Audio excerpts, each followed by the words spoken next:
После снятия гидравлики мы снимаем непосредственно мотор гидравлики. То есть нам нужно крутить 4 болта пёрышки под ключ на 10, точно так же. Так, на 10, на 9 походу. На 10 ключ. Берем головку торцевую на 10. Закручиваем эти болты. Ничего сложного у нас тут нет. 4 болта крепления.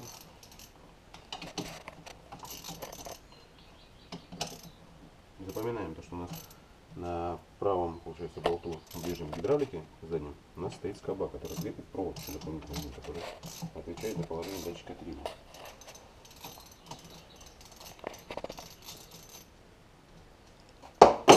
Нормально все.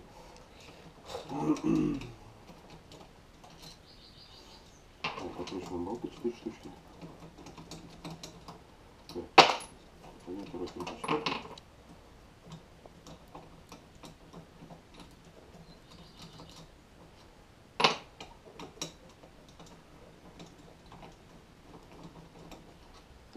Так, когда клиент решит.